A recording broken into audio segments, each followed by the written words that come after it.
Hi hello welcome to Aadab Hyderabad. నేను మీ journalist Sai. 10 questions terrific answers with journalist Sai ప్రోగ్రామ్కి స్వాగతం. ఈరోజు మనతో జాతీయ బీసీ సంఘం అధ్యక్షులు జాజుల శ్రీనివాస్ గౌడ్ గారు ఉన్నారు. ఆయనతో మాట్లాడదాం. నమస్తే అండి. నమస్తే బ్రదర్. ఎలా ఉన్నారు? అంత మంచిది. కరెక్ట్గా మిమ్మల్ని 10 క్వశ్చన్స్ అడుగుతా. ఓకే, కరెక్ట్ ఆన్సర్ చెప్పాలి మీరు. నాకు తప్పు అనిపిస్తే అప్పుడే ఆపేస్తా, లేదు వద్దు అసలు ఇంటర్వ్యూ చేయొద్దు అంటే ఇప్పుడే ఆపేద్దాం.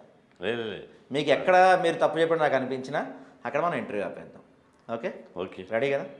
రైట్. సో ముందుగా సంక్రాంతి శుభాకాంక్షలు మీకు. Same to you. Thank you. మన ప్రేక్షకులు కూడా అందరికీ సంక్రాంతి శుభాకాంక్షలు. ఓకే, అసలు ఎందుకు ఈ బీసీ ఉద్యమం? మీరు రాజకీయంగా ఎదగటానిక, పెద్ద సంఖ్యలో ఉన్న విద్యార్థులు నిరుద్యోగులక, మీ స్వలాభం కోసమా? ఇప్పుడు నేను రాజకీయంగా ఎదగాలంటే రాజకీయ పార్టీలో ఏదో ఒక రాజకీయ పార్టీని ఎంచుకుంటా.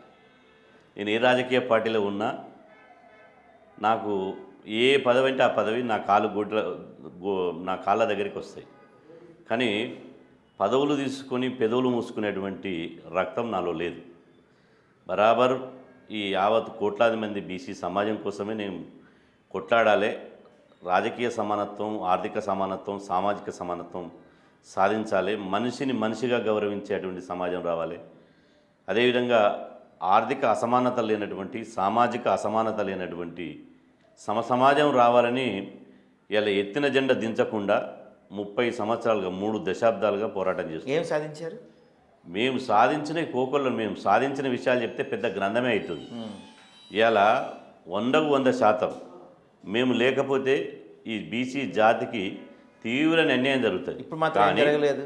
ఇప్పుడు మాత్రం ఏం న్యాయం జరిగింది? మీరు లేకపోతే బీసీలకి తీవ్ర అన్యాయం జరుగుతుంది.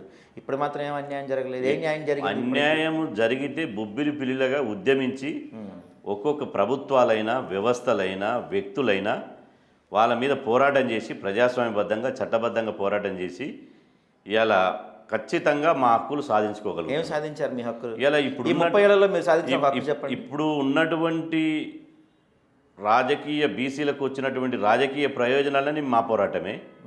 మేము చేసినటువంటి పోరాటం మూలంగానే ఇలా బీసీలు ఇంత వెలుగులోకి వచ్చారు. ఒకనాడు బీసీ అని చెప్పుకోవడానికి భయపడినటువంటి బీసీ సమాజం ఇలా నేను కూడా బీసీననే చెప్పుకునే విధంగా గల్లా ఎగిరేసి నేను ఒక బీసీ బిడ్డని చెప్పుకునే విధంగా ఆ పోరాటాన్ని తీసుకొచ్చినాం. ఇలా ఒక బీసీ ఎజెండా అనే అంశాన్ని ఇలా తెర మీద తీసుకొచ్చినాం. ఇలా నేను ఖచ్చితంగా బీసీని కాబట్టే నాకు ఈ పదవి వచ్చింది, నేను బీసీ కాబట్టే నాకు ఈ అవకాశం వచ్చింది అని చెప్పి ఇలా ఒక వ్యక్తులు బీసీ బిడ్డలు గర్వంగా చెప్పుకున్నటువంటి స్థాయికి తీసుకొచ్చినాం. ఇలా వస్తున్నటువంటి విద్యార్థుల ప్రయోజనాలు మేము పోరాటం చేసినాయి. ఇలా రాజకీయ ప్రయోజనాలు పోరాటం చేసింది మేము పోరాటం చేసినాయి. కానీ మీరు ఆత్మగౌరవం చెప్తున్న రాజకీయ ప్రయోజనాలు కానీ, విద్యా ప్రయోజనాలు కానీ ఏవి అమలవలేదు. మీరే చెప్పారు, కాంగ్రెస్ పార్టీ మేనిఫెస్టోలో ఇచ్చిన 42% రిజర్వేషన్లు వచ్చే వరకు మేము పోరాడతాం అన్నారు. కానీ మీ పోరాటం కేవలం ఇందిరా పార్క్ దగ్గర ఒక ధర్నా, సోమాజిగూడ ప్రెస్ క్లబ్లో ప్రెస్ మీట్గా పరిమితం అవుతుంది తప్ప అంతకు మించి మీరు గ్రౌండ్ లెవెల్లో చేయగలిగింది లేదు, చేసింది అనేది కూడా మాట్లాడుతున్నారు. అంటే మా మీద సంపూర్ణంగా అధ్యయనం చేయలేదు మీరు. ఎందుకంటే ఇవాళ బీసీల విషయంలో ఓన్లీ ఇందిరా పార్కు ధర్నాలో, రౌండ్ టేబుల్ సమావేశాల్లో, ప్రెస్ మీట్లకు పరిమితం కాలే. ఓటు మనదే, సీటు మనదే నినాదం తీసుకొచ్చింది మేము. మేమెంతో మాకంత వాటా, మేమెంతో మాకంత నినాదం తీసుకొచ్చింది మేము. పంచాయతీ నినాదమే విధానం అవుతుంది. నినాదమే కోట్లాది మందిని గదిలిస్తుంది. ఇప్పుడు అంటే ఛాన్స్ వచ్చింది, అవకాశం వచ్చింది, నినాదమే విప్లవాలు సృష్టిస్తుంది. మీరు చెప్పినట్టు ఛాన్స్ వచ్చింది, అవకాశం వచ్చింది, బీసీ ఉద్యమం ఉవ్వెత్తున ఎగిసిపడింది. దాదాపుగా తెలంగాణ రాష్ట్రం మొత్తం గతంలో తెలంగాణ ఉద్యమం జరిగినంత స్థాయిలో తెలంగాణ బంద్ నిర్వహించారు మీరంతా కూడా. ఆ తర్వాత సర్పంచ్ ఎన్నికలు అయిపోయినాయి. సర్పంచ్ ఎన్నికల్లో పార్టీ పరంగా 42% రిజర్వేషన్ అమలు చేస్తే కనుక వాళ్ళు ఎలాగో చట్టబద్ధంగా చేయలేకపోతున్నారు కాబట్టి పార్టీ పరంగా చేస్తే గుడ్డలోడు తీసుకొడతాం అన్నారు. ఒక్కళ్ళ గుడ్డలోడు తీసింది కనపడలేదు, ఒకచోట కూడా మనకి ఏవీ కనపడలేదు. ఇప్పుడు కూడా మనకి మున్సిపల్ ఎన్నికల్లో రిజర్వేషన్లు అమలు అయిపోయినాయి. దాదాపు రేపు ఎల్లుండి నోటిఫికేషన్ రాబోతుంది. ఒక్క బీసీ సంఘం మొన్న ఇప్పుడు ప్రకటించిన రిజర్వేషన్లో బీసీలకి దాదాపు 30-30% రిజర్వేషన్ మాత్రమే వస్తుంది. దీనిపైన ఒక బీసీ సంఘం ఖండించింది కనపడలేదు నాకు. ఎక్కడ మీరు ఎవరు కనపడలేరు కదా. ఇప్పుడు ఏ ఉద్యమమైనా, ఏ యొక్క ఫలితాలైనా రాత్రికి రాత్రి రావు. మనము తాత్కాలికంగా ఈ 2 నెలల్లోనో 2 సంవత్సరాల్లోనో లేకపోతే ఇన్ని సంవత్సరాలను ఫలితాలు రావాలంటే రావు. 30 ఏళ్ళ నుంచి కొట్లాడుతున్నారు, ఇలా మీరే చెప్పారు కదా. సుదీర్ఘంగా 30 ఏళ్ళ నుంచి కొట్లాడుతున్నారు, మీరే చెప్పారు. మీరు ఒక ఉద్యమం తెలంగాణ ఉద్యమం ఎన్ని సంవత్సరాలు జరిగింది? నక్సల్బరీ ఉద్యమం ఎన్ని సంవత్సరాలు జరిగింది? తెలంగాణ రైతాంగ సాయుధ పోరాటం ఎన్ని సంవత్సరాలు జరిగింది? మండల్ కమిషన్ ఉద్యమం ఎన్ని సంవత్సరాలు జరిగింది? బీసీ ఉద్యమం ఎన్ని సంవత్సరాలు జరిగింది? కాబట్టి బీసీ ఉద్యమం ఎన్ని సంవత్సరాలు జరిగింది? బీసీ ఉద్యమము 30 ఏళ్ళ నుంచి జరుగుతానే ఉంది కదా. దశాబ్దాలుగా జరుగుతుంది. మరి మీరు చెప్పిన ఇప్పుడు జరుగుతుంది. మీరు చెప్పిన తెలంగాణ కాబట్టి వీటన్నిటికీ ఒక రూపం వచ్చింది. బీసీ ఉద్యమానికి ఒక రూపం ఎందుకు రావట్లేదు? తొలి దశ ఉద్యమం 1969 నుంచి ఇలా 2014 వరకు తెలంగాణ రాష్ట్రం వచ్చే వరకు తెలంగాణ ఉద్యమం జరిగింది. ఇలా బీసీ ఉద్యమం కూడా ఇలా సుదీర్ఘంగా కొనసాగుతుంది. ఒకవైపు బీసీ ఉద్యమంలో ఒకవైపు కోల్పోతున్నటువంటి హక్కులను సాధించుకోవడం ఒకవైపు అయితే, ఇంకొక వైపు మెజార్టీ ప్రజలకు రాజ్యాధికారం రావాలి, మెజార్టీ ప్రజలకే రాజకీయ అధికారం రావాలని ఇంకొక వైపు ఉద్యమం నడుస్తుంది. కాబట్టి మేము ఇందిరా పార్కు ప్రెస్ క్లబ్కు పరిమితం కాలే. ఓటు మనదే సీటు మనదే అని చెప్పి పాలమూరు నుంచి పట్నం వరకు 36 రోజులు బస్ యాత్ర చేసినాం. మేము పెట్టిన బహిరంగ సభలు లక్షల మందితో బహిరంగ సభలు పెట్టాం. ప్రభుత్వం చలనం వచ్చిందా? ఏమన్నా 100% వచ్చింది. ప్రభుత్వాలు అగ్రకుల ప్రభుత్వాలు చలనం వచ్చినా చలనం రాని లెక్క యాక్టింగ్ చేస్తారు.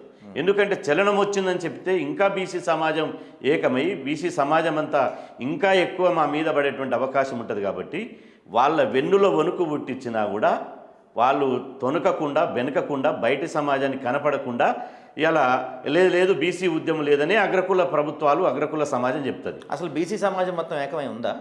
ఇప్పుడు ఏ సమాజం కానీ 100% ఎప్పుడు కూడా ఐక్యం గారు. మెజార్టీగా మీరు ఒప్పుకుంటారు ఐక్యంగా లేరని? ఇక్కడ లాజిక్ ఉంది. మెజార్టీ ప్రజలు ఐక్యమవుతారు. ఇప్పుడు తెలంగాణ మెజార్టీ ప్రజలు కేవలం మనకి ఇక్కడ బీసీలో గౌడ్స్ అది కాదు. ఇక్కడ మీకు ఒక చిన్న ఎగ్జాంపుల్ చెప్తా. తెలంగాణ రాష్ట్రం వచ్చే నాటికి తెలంగాణ వాదము 6 జిల్లాలకే పరిమితమైంది.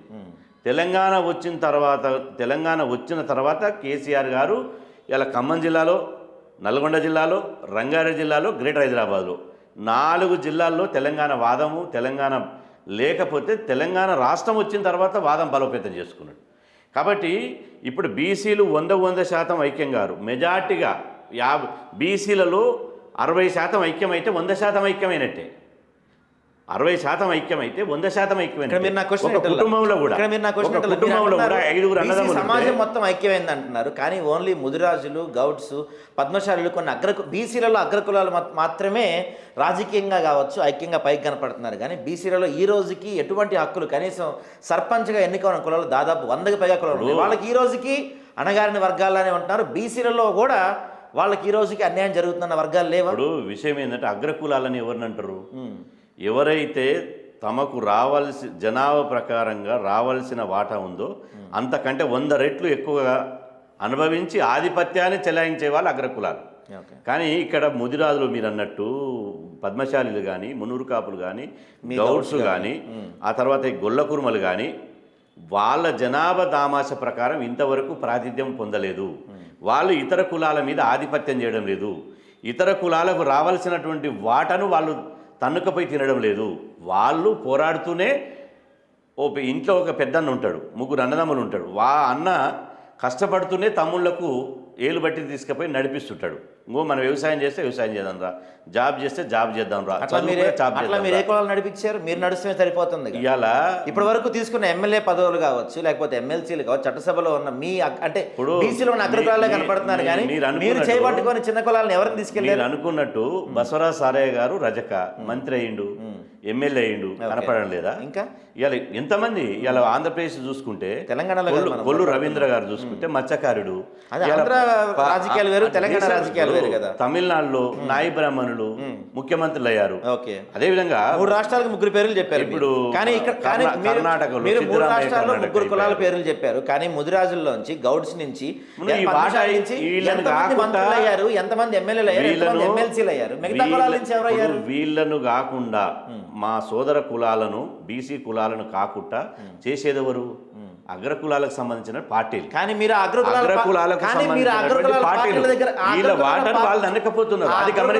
అగ్రకులాల పార్టీల కాళ్ళ దగ్గరగా తీసుకెళ్లి మీ ఓట్లన్నీ పెడుతున్నారు. బీసీలలో చైతన్యం వచ్చిన రోజు అగ్రకులాల పాదాల దగ్గర కాదు, అగ్రకులాల పీక విసికి ముఖ్యమంత్రి పదవి మీద కూర్చుంటాం. సో మీరు ఒప్పుకుంటున్నారు అయితే, ఇప్పుడు మీరు ఒప్పుకుంటున్నారు పాదాల దగ్గర ఓట్లు పెడుతున్నామని. మేము పాదాల దగ్గర ఓట్లు పెట్టడం, ఇప్పుడు అంబేద్కర్ గారు ఇచ్చింది ఎవరు పాదాల దగ్గర ఓట్లు పెట్టడం కాదు. ఇవాళ పాలనలో ప్రాతినిధ్యం లేనటువంటి కులాలకు పాలనలో ప్రాతినిధ్యం రావాలి, మెజార్టీ పల్లెకు రాజ్యాధికారం రావాలని చెప్పి అంబేద్కర్ గారు పార్లమెంట్లో పోరాడి అందరిని ఒప్పించి మెప్పించి ఇవాళ స్త్రీ పురుష లింగభేదం కులభేదం ప్రాంతభేదం లేకుండా, అదేవిధంగా పేదరికం ధనవంతులు లేకుండా అందరికీ ఓటు హక్కు కల్పించాడు. ఎందుకు అంబేద్కర్ గారు అందరికీ ఓటు హక్కు కల్పించాడు? కొంతమంది ఆ రోజు పార్లమెంటులో ధనవంతులకే ఓటు హక్కు ఉండాలి, గవర్నమెంట్ ట్యాక్స్ కట్టేటోళ్ళకే ఓటు హక్కు ఉండాలి, పీజీ చేసేటోళ్ళకే ఓటు హక్కు ఉండాలని ఆ రోజు పార్లమెంట్లో ధనవంతులు అగ్రకులాలు చర్చ పెడితే అంబేద్కర్ ఆ చర్చను కొట్టేసి ఆ చర్చను వ్యతిరేకించి ఇలా సబ్బండ కులాలకు ఓటు హక్కు కల్పించాడు. ఎందుకు? మా ఓటు మేము వేసుకుని చైతన్యమై మా రాజ్యం మేము తెచ్చుకుంటే కోట్లాది మంది ప్రజల హక్కులు నెరవేరుతాయి, వాళ్ళ బతుకులు మారుతాయి, మెజారిటీ ప్రజలకు రాజ్యం వస్తే ఈ దేశము ఈ రాష్ట్రము అంతా ఇలా సమానత్వము, రాజకీయ సమానత్వము, ఆర్థిక సమానత్వము, అన్ని సమానత్వాలు వస్తాయని చెప్పి ఆయన ఓటు హక్కు ఇచ్చిండు. కాబట్టి ఇక్కడ బీసీలలో కొన్ని కులాలు వెనుకబడడానికి ప్రధాన కారణం ఎవరైతే పరిపాలిస్తున్నారో వాళ్ళే మొదటి ముద్దాయిలు. మీరు కాదు. మేము మా వాళ్ళ కోసం మా జీవితాలను పనంగా పెట్టి త్యాగం చేసి మేము చదివినటువంటి చదువులను, మా జ్ఞానాన్ని, మా తెలివిని ఈ జాతి కోసం కష్టపడి పనిచేస్తున్నాము. అలా పనిచేస్తున్న అందరూ బాగానే సెటిల్ అయ్యారు. కింద కులాలు మాత్రం ఇక్కడ కిందకే ఉన్నాయి. ఇప్పుడు బీసీల ఉద్యమం కోసం ఎప్పటి నుంచో ఆర్ కృష్ణయ్య గారు పోరాడుతున్నారు, కాసాని జ్ఞానేశ్వర్ గారు పోరాడుతున్నారు, మీరు పోరాడుతున్నారు, తిన్మరి మల్లన్న పోరాడుతున్నారు, ఈటెల రాజేంద్ర పోరాడుతున్నారు. అట్లా చాలామంది మనకు మీరు చెప్పిన వీళ్ళంతా కూడా దశాబ్దాల నుంచి పోరాడుతూనే ఉన్నారు. వీరందరూ బాగానే సెటిల్ అయ్యారు. కానీ ఈ రోజుకి కింద కులాల్లో ఉన్నవాళ్ళు ఎంతమంది? ఇప్పుడు మీరు ఇందాక అడిగితే ఒక 2-3 పేర్లు చెప్పారు. కానీ బీసీల జనాభాలో వాళ్ళ జనాభా ఎంత ఉంది? వాళ్ళు కనీసం ఈ రోజుకి సర్పంచులుగా కూడా ఎవరు అవ్వలేదు కదా. ఇప్పుడు ఇక్కడ విషయం ఏంటంటే 100 సంవత్సరాలుగా, 1 సంవత్సరం 2 సంవత్సరాలు 100 సంవత్సరాలుగా మాకు చదువు లేకుండా, అదేవిధంగా ఆస్తులు లేకుండా, మాకు విజ్ఞానం లేకుండా, మాకు సంపద లేకుండా ఈ అగ్రకుల సమాజం దూరంగా పెట్టింది. సంస్కృతిని, వారసత్వాన్ని, తర్వాత జీవన విధానాన్ని. బీసీలనంటే మీరు మంగళోళ్ళు అడుక్కోవాలి, శాఖలోళ్ళు అడుక్కోవాలి, కుమ్మరోళ్ళకి ఈ పని చేయాలి, గొల్ల కుమ్మలు ఈ పని చేయాలని చెప్పి ఇవాళ బీసీలను ఇవాళ యాచించే స్థాయికి తీసుకుపోయారు. కాబట్టి వాళ్ళని చైతన్యం చేసి, వాళ్ళను ఒక రాజకీయ చైతన్యం, సామాజిక చైతన్యం తీసుకొచ్చి వాళ్ళకు ఒక ఓటు విలువ తెలిపి వాళ్ళని మొత్తం చైతన్యం చేయడానికి ఇవాళ 50-60 సంవత్సరాలు సరిపోదు. 100 సంవత్సరాలుగా పేరుకపోయినటువంటి ఈ వెనుకబాటుతనాన్ని ఇవాళ మరొక వాళ్ళని ముందుకు తీసుకురావాలంటే మరొక 50-60 సంవత్సరాలు లేకపోతే 100 సంవత్సరాలు సమయం చెప్పలేము, కానీ చాలా సమయం అయితే పడుతుంది. కాబట్టి వాళ్ళని తీసుకురావడంలో ప్రయత్నంలో భాగంగా ఇలా ఏ ఊరికి పోయినా 100 బహిరంగ సభలు పెట్టాం, 100 చైతన్య యాత్రలు చేశాం, సెమినార్లు పెట్టాం, అదేవిధంగా యాత్రలు పెట్టాం. ఎందుకు పెట్టాం? బీసీలలో ఒక సామాజిక రాజకీయ చైతన్యం రావాలి, బీసీలలో మెజార్టీ ప్రజలుండి ఇలా మా సోదరులు ఎస్సీలకు ఎస్టీలకు జనాభా ప్రకారం రిజర్వేషన్ ఉన్నాయి, అగ్రవర్ణాలకు జనాభా ప్రకారం రిజర్వేషన్ ఉన్నాయి, జనాభా ఉండి కూడా జనాభా దామాష ప్రకారం రిజర్వేషన్ లేనటువంటి జాతి బీసీ జాతి. కాబట్టి ఇంత అన్యాయం కళ్ళకు కట్టినట్టు వాళ్ళని చైతన్యం ఇందాక కూడా నేను ఇదే క్వశ్చన్గా మీరు ఆన్సర్ చెప్పలేదు. సర్పంచ్ ఎన్నికల్లో అయిపోయి మీరేం మాట్లాడలేదు. ఇప్పుడు మున్సిపల్ ఎన్నికలు కూడా అయిపోతున్నాయి. మున్సిపల్ ఎన్నికలు కూడా ఒక ధర్నా గానీ ఒక బంద్ గానీ. ఇప్పుడు సర్పంచ్ ఎన్నికలు అన్యాయం జరిగే ముందు రిజర్వేషన్ల మీద అష్టాంగ ఆందోళన కార్యక్రమాలు చేశారు, పెద్ద ఎత్తున పోరాటం చేసి రాష్ట్ర బంద్ కూడా చేశారు. సిగ్గు ఎగ్గున్నోనికి అయితే రాష్ట్ర బంద్ చేస్తే ఒక బంద్ చేస్తే అయిపోయినట్టేనా? అరే ఒక బంద్ కాదు, దాని కంటిన్యూషన్ కూడా చేసినాం. ఏం చేశారు? కానీ అగ్రకులాలకు సంబంధించినటువంటి మీడియా మమ్మల్ని కావాల్సినంత మా ఉద్యమాన్ని ఇవాళ పతాక స్థాయిలో జన ప్రవాహంలో గ్రౌండ్ లెవెల్ జరుగుతుంది అంటారు. మీరు చెప్పిన 100% జరుగుతుంది. ఇవాళ మా చైతన్యం లేకపోతే, పోరాటం లేకపోతే బీసీలు సర్పంచులు 51% ఎట్ట గెలుస్తారు? జనరల్ స్థానాల్లో కూడా మీరు లిస్ట్ తీయండి, మేము తెప్పిస్తున్నాం త్వరలోనే. జనరల్ స్థానాలలో కూడా ఒక దగ్గర దోమకొండ నిజామాబాద్ జిల్లాలో నేను చెప్పిన షబ్బీర్ అలీ గారే చెప్పారు మొన్న, మా దగ్గర బీసీ వాదం బలపడిన తర్వాత 7,000 6,000 జనాభా ఉన్నటువంటి గ్రామాలలో ఇవాళ అగ్రకులాలు నిలబడితే బీసీ బిడ్డలు నిలబడి అగ్రకులాలను ఓడించగలిగారు. Okay. మరి ఇది బీసీ వాదం కాదా, బీసీల రాజకీయ చైతన్యం కాదా? మరి ఇప్పుడు మున్సిపల్ కాబట్టి ఎన్నికల్లో ఇక్కడ కూడా మున్సిపల్ ఎన్నికల్లో 30% మీకు అమలు అవుతుంది, మీకు ఓకేనా అది? మున్సిపల్ ఎన్నికలు ఎట్లా పెడతామని మొన్న చెప్పాం. ఈ రోజు రాష్ట్ర వ్యాప్తంగా మనం ఇంటర్వ్యూ జరుగుతున్న సందర్భంగా ఈ రోజు పొద్దున్నే మేము రాష్ట్ర వ్యాప్తంగా 33 జిల్లాల్లో 119 నియోజకవర్గాల్లో అన్ని మండల కేంద్రాల్లో ఎక్కడికక్కడ నిరసన కార్యక్రమం తెలిపాం. మేము కూడా హైదరాబాద్లో అంబేద్కర్ విగ్రహం దగ్గర నిరసన కార్యక్రమం తెలిపి ఆ నిరసన కార్యక్రమాలు చెప్పిన మిమ్మల్ని గోరి కడతాం బిడ్డ, మీకు అంతిమ గడియలు దగ్గర పడ్డాయి, మిమ్మల్ని వదిలిపెట్టే ప్రసక్తి లేదు, మీరు అనుకుంటున్నారు బీసీలను మీరు తక్కువ అంచనా వేస్తున్నారు, కానీ మీకు కాలం చెల్లింది, మీరు కాసుకోండి అని చెప్పి మేము చెప్పడం జరిగింది. కాబట్టి మా శక్తి మేరకు మాకున్నటువంటి వనరుల మేరకు ఇలా మేము ఫైట్ చేస్తున్నాం. అంతకంటే మించి చేయాలంటే ఇలా మా శక్తి ఎంతవరకు ఉందో అంతవరకు చేయగలుగుతాం తప్ప ఒక కాలంలో రాత్రికి రాత్రి మీరు రాష్ట్ర బంద్ చేసి తర్వాత బస్సులు దగ్గర పెట్టండి, లేకపోతే మొత్తం స్తంభింపజేయండి, మొత్తం లా అండ్ ఆర్డర్ వైలేషన్ చేయండి అంటే ఇలా బీసీ సమాజముకు లాండ్ ఆర్డర్ వైలేషన్ ఇప్పుడు మీరు అన్నట్టు ఇందాక మీరు చెప్పినట్టు గతంలో కూడా తెలంగాణ ఉద్యమం ఉవ్వెత్తున ఎగిసిన తర్వాత మీరు అన్నారు కేవలం 6 జిల్లాలకే పరిమితమైంది అన్నారు. అప్పుడు తెలంగాణ ఉద్యమం 6 జిల్లాలకు పరిమితమైన ఉద్యమాన్ని కేసీఆర్ కావచ్చు, మిగతా వాళ్ళందరూ కావచ్చు, వరుసగా ఏదో ఒక ఉద్యమాలతో ట్యాంక్ బండ్ మీద మిలియన్ మార్చ్ కావచ్చు, లేకపోతే నిరాహార దీక్షలు కావచ్చు, ఇట్లాంటి ఏదో ఒక ఉద్యమాలతో వరుస పెట్టి కేంద్రంపై ఒత్తిడి తెచ్చారు. కానీ రాష్ట్రంలో మీరే చెప్పారు అష్టదిగ్బంధనం లాంటి బంద్ ఒకటి చేసామని. ఆ తర్వాత మేము ఎక్కడ బంద్ చేయలేదు, ఏదో మీరు చెప్పినట్టు రాస్తారోకోలు ధర్నాలు చేస్తున్నాయి. కానీ రాస్తారోకోలు ధర్నాలతో మీరు చెప్తున్న అగ్రకులాల ప్రభుత్వాలు మెడలు ఉంచగలుగుతారు అనుకుంటున్నారా మీరు? ఇప్పుడు ఇలా ఎన్నో దశాబ్దాల నుంచి ఈ ధర్నాలు రాస్తారోకోలు జరుగుతున్నాయి. ఇటువంటి ఏమి మార్పు లేదు. అదే పందాలు మీరు వెళ్తే మార్పు వస్తుంది ఎలా అనుకుంటున్నారు మీరు? ఇక్కడ విషయం ఏంటంటే తెలంగాణ ఉద్యమం చేసినప్పుడు తెలంగాణ ఉద్యమం ఎవరికి వ్యతిరేకంగా చేసారు? ఆంధ్రకు వ్యతిరేకంగా చేసారు. తెలంగాణ వాళ్ళు ఇక్కడ ఉన్నారు, ఆంధ్ర వాళ్ళు అక్కడ ఉన్నారు. కానీ మేము ఇక్కడ ఉద్యమం చేసినప్పుడు అగ్రకులాలకు వ్యతిరేకంగా మేము ఉద్యమం చేస్తున్నాం. అగ్రకులాలు ఎక్కడ ఉన్నారు? మా ఇంటి పక్కన ఉన్నారు, గెట్టి పక్కన ఉన్నారు, చెట్టు పక్కన ఉన్నారు, ఇక్కడనే ఉన్నారు. తెలంగాణ ఉద్యమం స్పష్టంగా కోదాడ బార్డర్ దాటిన తర్వాత వాళ్ళు ఉన్నారు, కోదాడ యువతలే వీళ్ళు ఉన్నారు. కాబట్టి తెలంగాణ ఉద్యమం తెలంగాణ సమాజం అంతా 100% అంటే 100% తెలంగాణ సమాజం అంతా ఒకటైంది. కానీ ఇక్కడ బీసీలు ఇక్కడ 60% ఉంటారు, మిగతా 40%, 40-42% ఇతర కులాలు ఉంటారు కదా. ఆ 40-42% వాళ్ళు ఇక్కడ ఉన్నారు. కాబట్టి మేము బీసీలమంతా ఉద్యమం చేసే క్రమంలో ఇక్కడనే ఉంటారు. కాబట్టి కొద్దిగా వెనుకబడినటువంటి మాట వాస్తవమే. అంత మాత్రాన బీసీ ఉద్యమం అనుకున్న స్థాయిలో పోతలేదు. ఇలా మీకు బీసీ ఉద్యమం ఢిల్లీకి ఎట్ట సెగలు దాకిందో మా పోరాటం ఎట్ట చేసిందంటే, నేను అందుకనే చెప్పిన ఏ అగ్రకుల మీడియా మేము చేసిన ఉద్యమాన్ని ఎక్స్పోజ్ చేయదు, ఎవ్వరు కూడా మమ్మల్ని బ్యానర్ ఐటంలో రాయరు.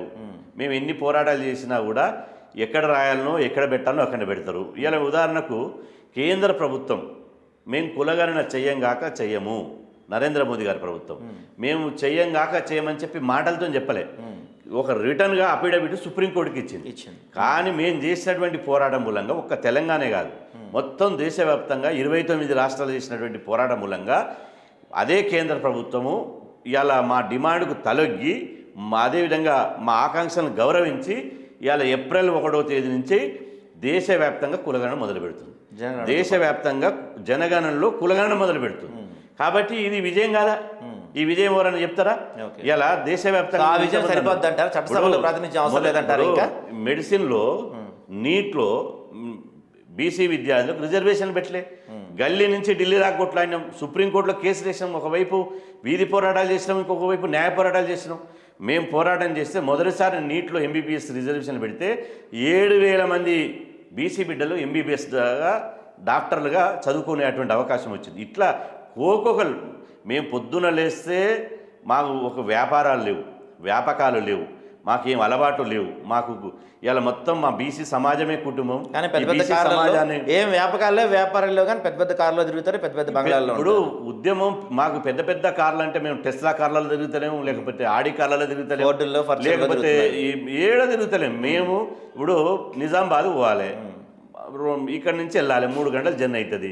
మేము ట్రాక్టర్లో పోగలుగుతామా? కాంగ్రెస్ పార్టీ లారీ ఎక్కి ఉద్యమానికి కాంగ్రెస్ పార్టీ చేస్తుందంట కదా. అది ఇప్పుడు మేము కాంగ్రెస్ను ఇప్పుడు ఎట్లా ఉంటుందంటే పచ్చకామర్లు వచ్చినోడికి లోకమంతా పచ్చ కనపడ్డట్టు.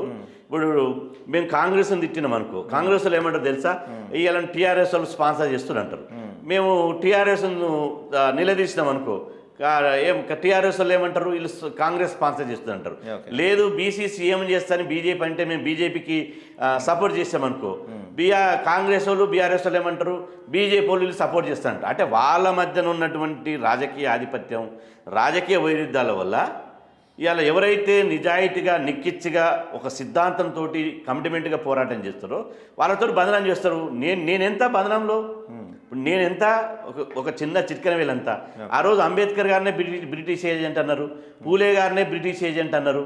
అంటే ఆ మహానుభావులనే శంకించరు. మేమెంత అంటే మా జాతి కోసం మేము కలబడి నిలబడి కొట్లాడ చేసినప్పుడు అపవాదులు అనేది సహజం. ఓకే, వాళ్ళు ఇప్పుడు మాతోటి సిద్ధాంతపరంగా ఢీకొనలేరు, మాతోటి డిబేట్కు రాలేరు, మాతోటి పోటీ పడలేరు. కానీ ఎక్కడ చేస్తారంటే మీకు తెలుసు, గ్రామంలో కుక్కను చంపాలి. ఒక పటేలు వేరే ఒక గల్లీకి పోతున్నాడు. గల్లీకి పోతుంటే ఆయన ఆ పటేల్ ఎందుకు పోతుండు, వేరే కారణాలతోటి పోతున్నాడు, దొంగదారులు ఎత్తుక్కుంటూ పోతున్నాడు. కానీ రోజు ఆ కుక్క ఆయన వచ్చినప్పుడల్లా అరుస్తుందట.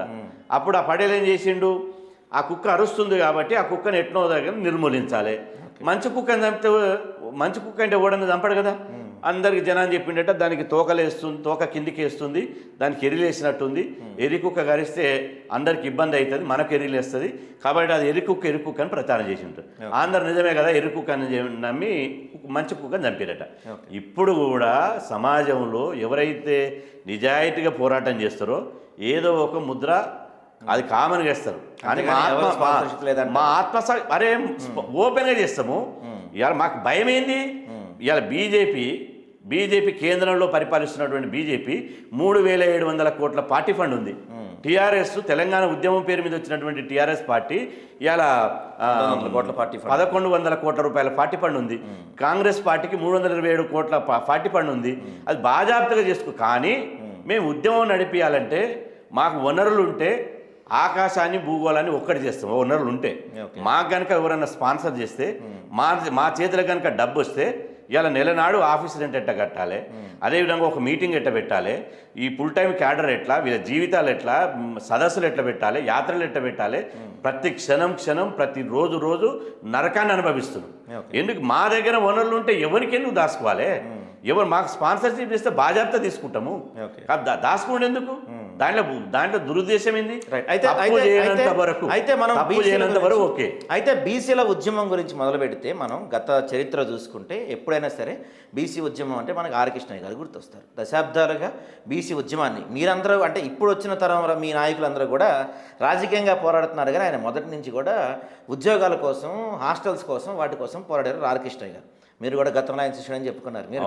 ఇప్పుడు ఆయనకి మీకు ఏవో భూముల పంచాయతీలు అంటే ఆయనకి మీరు దూరంగా జరిగి బయట కొత్త పంచాయతీ, కొత్త కూటమి పెట్టుకున్నారని చెప్పి ఒక వార్త వినపడుతుంది బయట. ఎంతవరకు నిజం? కృష్ణన్న గారికి నాకు ఎలాంటి విభేదాలు లేవు, ఎలాంటి మా మధ్యన ఎలాంటి గ్యాప్ లేదు.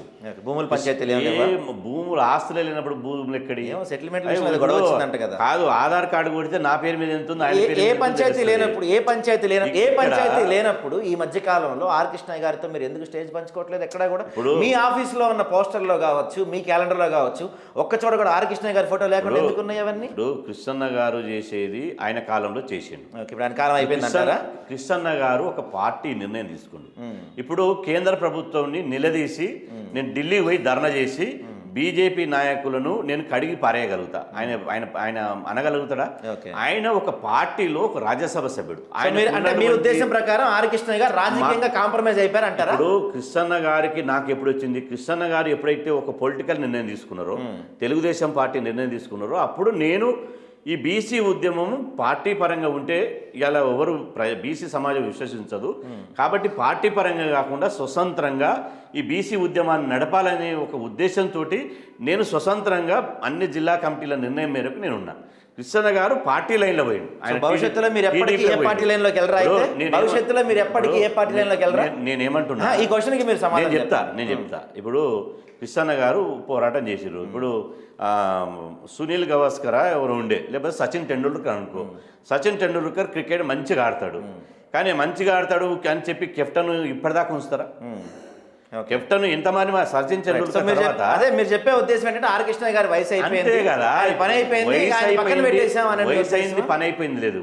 ఇప్పుడు నేను కూడా కొన్ని ఏళ్ల వరకు చేయగలుగుతా, కొత్త తరం వస్తారు.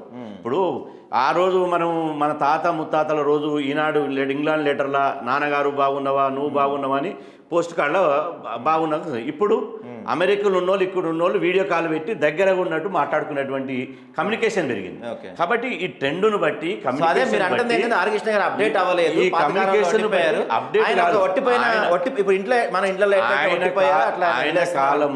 ఆయన కాలంలో ఆయనకున్న అవకాశాల మేరకు ఆయనకున్న శక్తి మేరకు ఆయన పనిచేశాడు బీసీల కోసం, తప్పుపట్టవలసినటువంటి అవసరం లేదు. కానీ ఆయన శక్తి మేరకు ఆయన చేశాడు, నా శక్తి మేరకు నేను చేస్తున్నా. కానీ కలిసి మాత్రం చేయట్లా, 100% కలిసి మొన్న బంధు కలిసే పనిచేసినాం. సమయం వచ్చినప్పుడు సందర్భం వచ్చినప్పుడు ఏ పార్టీలో ఉన్నటువంటి బీసీ నాయకులు అందరినీ కలుపుకొని పోతాం, క్రిస్టియన్ కూడా కలుపుకొని పోతాం, అందరినీ కలుపుకొని పోతాం. మా మధ్యన వైరుధ్యాలు 100% లేవు. మేము స్వతంత్రంగా పార్టీలకు ఖచ్చితంగా ఉద్యమాన్ని నడిపిస్తున్నాం. కాబట్టి దానికోసమే తప్ప ఇంకో వేరే ఉద్దేశం లేదు. ఇప్పుడు మనం ఎస్సీ ఎస్టీల గురించి మాట్లాడుకుందాం ఒక్క నిమిషం. ఎందుకంటే వాళ్ళు మందకృష్ణ మాదిక్ గారిని బాగా వాళ్ళ దేవుళ్ళ భావిస్తారు. ఉదాహరణకి ఒక గవర్నమెంట్ వచ్చి ఒక పార్టీ ఏదన్నా వచ్చి ఎస్సీ ఎస్టీల నుంచి ఒక ముఖ్యమంత్రి క్యాండిడేట్ని మీరే చెప్పండి అంటే వాళ్ళందరూ ముక్తకంఠంతో మందకృష్ణ మాదిగ పేరు చెప్తారు. మరి అలాంటి గవర్నమెంటే ఒకటి వచ్చి ఏదన్నా వచ్చి బీసీలోంచి ఒక ముఖ్యమంత్రి ఎవరన్నా రెండయ్యా అంటే మీరు ఆర్ కృష్ణయ్య గారు, ఈటెల రాజేంద్ర గారు, కాసాని జ్ఞానేశ్వర్ గారు, తిరుమల మల్లన్న, మీ ఐదుగురు ఇప్పుడే అంటే ఆలు లేదు చూడు లేదు కొడుకు అన్నట్టుగా మీ ఐదుగురు ఇప్పుడే గొడవ పడుతున్నారు, నేను ముఖ్యమంత్రి. సో మీ గొడవల్లో అంటే మీ చెప్పిన ఐదుగురు మీ అగ్రవర్ణాలు, మీరు బీసీలో అగ్రవర్ణాలు, మీ అగ్రవర్ణాల గొడవలు మీ రాజకీయ సౌలభ్యం కోసం మీరు చేస్తున్న ఉద్యమంలా ఉందని చెప్పి ప్రజలు విద్యార్థులు ఈ ఉద్యమానికి కొంత దూరంగా ఉంటున్నారనే ఒక వార్త గట్టిగా వినపడుతుంది. ఇప్పుడు విషయం ఏంటంటే 2 విషయాల మీద క్లారిటీ ఉండాలి. ఒకటి, మందకృష్ణ గొప్ప నాయకుడు. ఇప్పుడు ఎస్సీల జనాభా ఎంత? 17%. అలా కులాలు ఎన్ని? 50-51% ఉంటుంది. కులాల్లో తక్కువ ఉండరు, మాలలు మాదిగలు ఎక్కువ ఉంటారు, మిగతా వాళ్ళు తక్కువ ఉంటారు. కానీ బీసీ జనాభా ఎంత? 60%. ఇక్కడ 17% ఎక్కడ, ఇక్కడ 60% ఎక్కడ? ఇందులో ఉన్న కులాలు ఎంత? 140 కులాలు. 140 కులాల కాంపిటీషన్ ఎక్కువనే ఉంటుంది కదా. 140 కులాలలో జనాభా ఎక్కువ ఉన్నప్పుడు, కులాల సంఖ్య ఎక్కువ ఉన్నప్పుడు కాంపిటీషన్ ఎక్కువనే ఉంటుంది కదా. మేము పలానా మల్లయ్యనా పుల్లయ్యనా ముఖ్యమంత్రి అని కాదు, ఒక బీసీ బిడ్డ ముఖ్యమంత్రి కావాలని అంటున్నాం తప్ప ఎవరైనా పర్వాలేదు. ఒక బీసీ బిడ్డ అయితే చాలు. ఒక బీసీ బిడ్డ, అది ఓ కమిటెడ్ ఉన్నటువంటి బీసీ జాతికి పనిచేసి బీసీ సమస్యల పట్ల అవగాహన ఉన్నటువంటి ఒక బీసీ బిడ్డ అయితే చాలన్నాను తప్ప నేను ఎక్కడ కూడా ఈ రోజు వరకు నేను ఎమ్మెల్యేనైతా, ముఖ్యమంత్రినైతా, మంత్రినైతా నేను ఎప్పుడు గొప్పలు చెప్పుకోను. బీసీ జాతి బిడ్డలే పాలకులు ఎదగాలి, బీసీలకు రాజకీయ అధికారం రావాలి. ఒక బీసీ బిడ్డ గోల్కొండ కోట మీద ముఖ్యమంత్రి అయి త్రివర్ణ పతాకాన్ని ఎగరవేయాలన్న తప్ప నేను డబ్బ కొట్టుకొని లేకపోతే ఆవో అని చెప్పి భజన బృందం పెట్టుకొని చేసేటువంటి ఆలోచన, ఆ రక్తం. ఏదైనా పార్టీ భవిష్యత్తులో పిలిచి జాజుల గారికి ఏదైనా పదవి ఇస్తా అంటే వద్దు, నాకు పదవి వద్దు, నేను బీసీల కోసం ఉంటా అని చెప్తారు. ఇప్పుడు నాకు పదవులు ఇప్పుడు కాదు, ఫ్యూచర్ లో అయినా సరే. ఇప్పుడు నాకు ఈ మాట మీరు కన్ఫర్మ్ గా చెప్తారా? నేను చెప్తా, కన్క్లూజన్ చెప్తా. ఇప్పుడు నాకు అంబర్పేట టికెట్ ఇస్తానని చెప్పారు, నేను వద్దని చెప్పిన. బీసీ కమిషన్ చైర్మన్కి ఇస్తామని చెప్పారు, వద్దని చెప్పిన. మొన్న కూడా ఇబ్రహీంపట్నం టికెట్ ఇస్తామని చెప్పారు, వద్దని చెప్పిన. ఎందుకు అంటే నేను ఎమ్మెల్సీ అడగలేదు. నేను ఏ పదవి అడిగితే నేను పెదవులు మూసుకోవాలి. పదవుల కోసం పెదవులు మూసుకునేటువంటి నేను కాదు. ఒకవేళ భవిష్యత్తులో ఇక్కడ ఒక క్లారిటీ ఉంది, భవిష్యత్తులో నేను ఏదైనా పార్టీలో జాయిన్ అయినా, ఎందుకంటే నా లక్ష్యం బీసీలకు రాజ్యాధికారం, బీసీలకి కోసం పోరాడాలి కాబట్టి పోరాడుతున్నాను. ఇంకా నేను నా లక్ష్యం నెరవేరలేదు. కానీ నేను ఒక రాజకీయ నిర్ణయం తీసుకున్న రోజు నేను బీసీ అధ్యక్షునిగా వేరే వాళ్ళకి అప్పచెప్పి ఒక శ్రీనివాస్ గౌడ్ అనే వ్యక్తిగా ఏదైనా పార్టీ నిర్ణయం తీసుకుంటే తప్ప పదవుల కోసం పెదవులు మూసుకొని అగ్రకులాలకు ఇవాళ దండం పెట్టుకుంటా, దరఖాస్తు పెట్టుకుంటా, వాళ్ళకు అయ్యా బిచ్చాండి మీ పదవులు ఇవ్వండి అని చెప్పి బీసీ ఉద్యమాన్ని అడ్డం పెట్టుకొని పదవులు తీసుకునేటువంటి పరిస్థితి లేదు. ఎట్టి పరిస్థితులు అట్లా తీసుకోను. రైట్. అయితే బీసీల్లో చాలామంది మీలాంటి నాయకులు చాలామంది ఉన్నారు. ప్రజల్లోంచి పర్టికులర్గా కొంతమంది బీసీల్లోంచి నేను ప్రత్యేకంగా విన్న మాట ఏంటంటే, బీసీలో చాలామంది నాయకులు ఉండగా బీసీ ఎస్సీ ఎస్టీ జేఏసీ ఏర్పాటు చేసి విశారదన మహారాజుకి ఎందుకు కట్టబెడుతున్నారు, మొత్తం పెత్తనం అంతా ఆయన ఎందుకు చేస్తున్నారు, బీసీలో నాయకులు లేడా, ఎందుకు ఈ ఉద్యమాన్ని మొత్తాన్ని ఆయనకు అప్పగిస్తున్నారని చాలామంది బీసీల్లో మాట వినపడతాం. మీ అభిప్రాయం ఏంటి దాని ఇప్పుడు గురించి?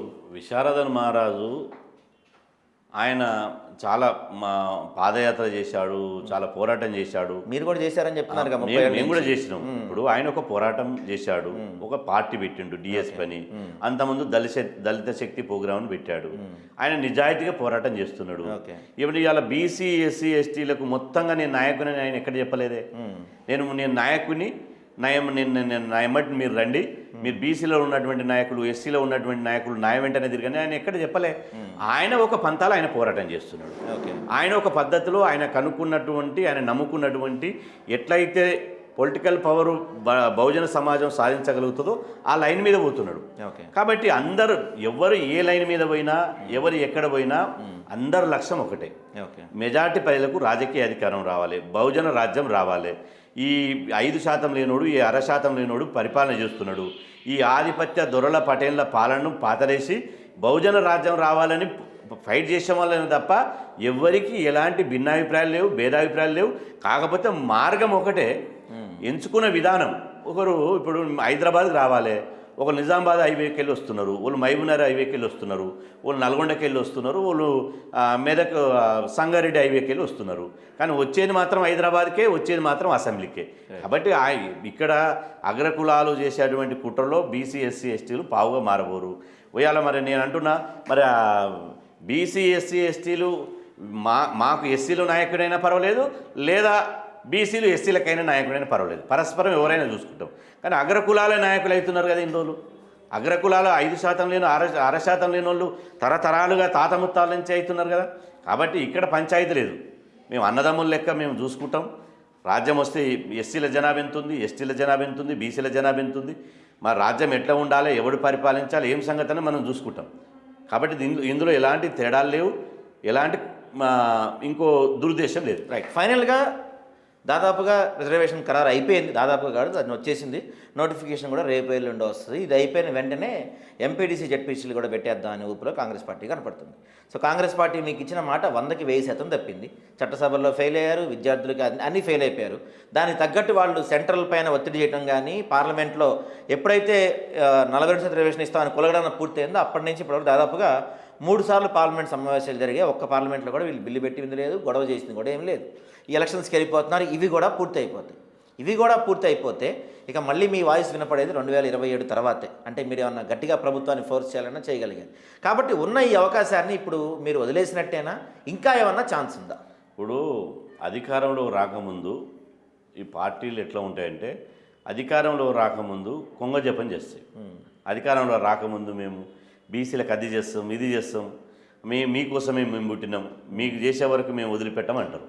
కానీ అధికారంలోకి వచ్చిన తర్వాత అధికారం అనే మత్తులో ఉండి, అధికారం అనేటువంటి అహంభావం వాళ్ళ శరీరంలో అవయించి, అధికారం వచ్చినప్పుడు కళ్ళు బైర్లు గమ్మి వాళ్ళకి ఏం కనపడాయి. ఇప్పుడు కూడా కాంగ్రెస్ ప్రభుత్వం ఏమనుకుంటుందంటే, బీసీలు అనుకున్న స్థాయిలో మేము పోరాడతలేరు, బీసీ సమాజం ఉవ్వెత్తున లేచి మమ్మల్ని మీరికి వస్తలేరు, మమ్మల్ని చేయాల్సింది చేస్తలేరు అని అనుకోవచ్చు. కానీ బీసీ సమాజం ఏముందంటే, బీసీ సమాజం చూసి చూసి చూసి గతంలో మీరు చూడండి, నెదురుమల్లి జనార్దన్ ప్రభుత్వంలో రిజర్వేషన్ల యొక్క తేనెతిట్టను కల్పిస్తే బీసీల జోలికి వస్తే ముఖ్యమంత్రి పీఠాన్ని కోల్పోయింది. మండల్ కమిషన్ ఉద్యమం సందర్భంగా ఏమైందో చూడండి, దేశమంతా అగ్గి మండి ఇవాళ అగ్రకులాలకు సంబంధించినటువంటి వాళ్ళు ఇళ్లకి వెళ్ళి బయటకు రాలేకపోయారు. దాచుకోవడానికి హాస్టళ్ళు, Reddy hostel, Kamma hostel, Vaishya hostel, Velama hostel సరిపోలే. కానీ ఇప్పుడు కూడా మేము కోరుకునేది ఏంటంటే, అందరూ మంచిగా ఉండాలి, అన్నదమ్ములు లెక్క ఉండాలి, ఎవరి వాట వాళ్ళకి రావాలని మేము కోరుకుంటున్నాం. అగ్రకులాలకు సంబంధించినటువంటి ఇంచు వాట కూడా బీసీలకు వద్దని మేము అంటున్నాం. కానీ దీన్ని బీసీల యొక్క మంచితనాన్ని బలహీనతగా తీసుకుంటే కాంగ్రెస్ పార్టీ పప్పుల కాలేసినట్టే. కాంగ్రెస్ పార్టీ రాహుల్ గాంధీ చెప్పిండు, మేము ఆ రోజు ఇది నెహ్రూ గారు అప్పటి నుంచి బీసీలకు మండల కమిషన్ సందర్భం నుంచి మేము చేయాల్సింది చేయలేకపోయినాం, ఆ తప్పును ఒప్పుకుంటున్నా, ఆ తప్పు ఆ కాంగ్రెస్ పార్టీలో జరిగింది, ఇక జరగదు. నెహ్రూ కాంగ్రెస్ వేరు, ఇప్పుడున్న తరం రాహుల్ కాంగ్రెస్ వేరు, కాబట్టి మేము జరగనీయమని రాహుల్ గాంధీ చెప్పిండు. మరి రాహుల్ గాంధీ గారు చెప్పినందుకు బీసీలు విశ్వాసం చేసి, బీసీలు విశ్వాసం ఆయన మీద పెట్టి ఇలా కాంగ్రెస్ పార్టీని అధికారంలో తీసుకొచ్చారు. మరి మీరు కాదు కూడదంటే ఓటు అనే ఆయుధం బీసీల చేతులు ఉంటుంది కదా. ఒక్క ఓటు పోటుతోటి గుద్దుడు గుద్దితే మళ్ళీ ఈ జన్మల కాంగ్రెస్ పార్టీ అధికారంలోకి వస్తుందా? ఈ అధికార మత్తు విడనాడాలి. నేను అందుకనే మీ ద్వారా ముఖ్యమంత్రి రేవంత్ రెడ్డి గారికి అదేవిధంగా కాంగ్రెస్ అధిష్టానానికి మేము చెప్పేది ఏంటంటే, మీరు ఇచ్చిన మాటను నిలబెట్టుకోవాలి. మీకు పోలీసు బలం ఉంది, అంగబలం ఉంది, ఆర్థిక బలం ఉంది. బీసీలను తొక్కేస్తాం, మేము ఉద్యమాలను అంచేస్తాం, వీళ్ళు ఉద్యమాలు చేస్తాం, మేము పట్టించుకోమంటే ఏమవుతుంది? చివరికి ఎక్కడ దాకపోతావు? నువ్వేం ఎగిరెగిరి పడి ఏం దాకపోతావు? మళ్ళీ వస్తావు కదా. బీసీలను ఏ ముఖం పెట్టుకుని రేపు ఓట్లు అడుగుతావు? బీసీలు నీకు ఎందుకు ఓట్లు వేయాలి? మళ్ళీ కాంగ్రెస్ పార్టీని ఎందుకు అధికారంలో తీసుకోవాలి? బీసీ ముఖ్యమంత్రిని చేసిరా? మీరు అన్న 42% రిజర్వేషన్ తీసుకొచ్చిరా?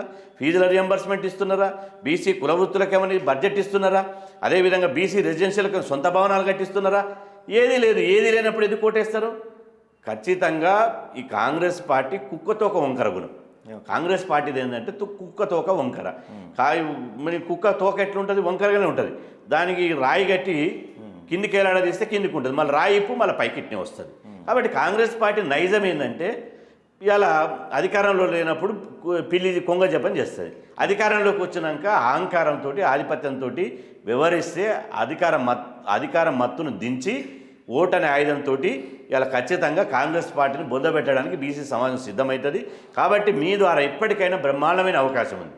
కాంగ్రెస్ పార్టీ 42% రిజర్వేషన్లు మీరు ఇచ్చిన మాట ప్రకారం ఇవ్వండి. మీరు ఒకవేళ మీరు ఇవ్వకపోతే పార్లమెంటులో ప్రైవేట్ బిల్లు పెట్టండి, కేంద్రం మీద యుద్ధం చేయండి.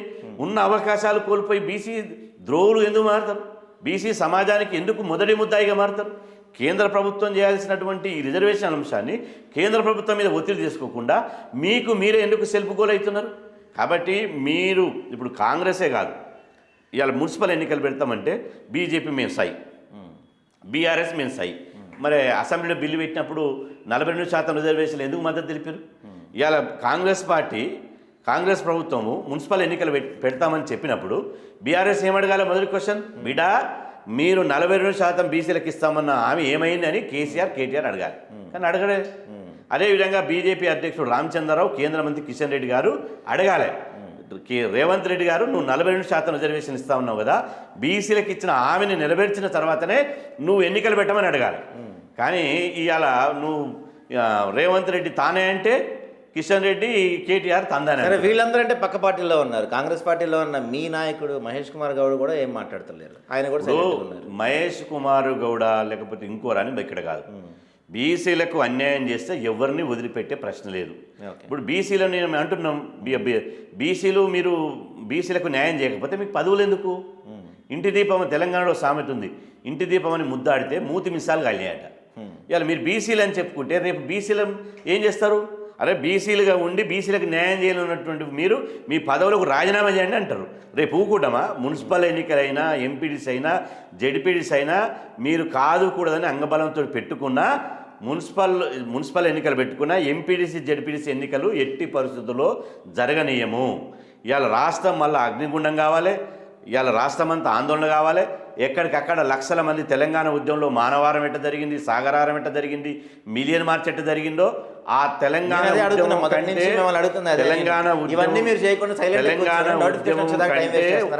రెట్ల ఉద్యమాన్ని తీసుకొస్తాం. ఎందుకంటే నమ్మించి మోసం చేస్తున్నారు. కానీ ఇప్పుడు ఒక్కసారి మోసం చేస్తారు, రెండుసార్లు చేస్తారు, మూడోసారి చేయలేరు కదా. మూడోసారి చేస్తే కాంగ్రెస్కి ముడినట్టేగా. రైట్. ఓకే, థ్యాంక్ యూ అండి. Thank you.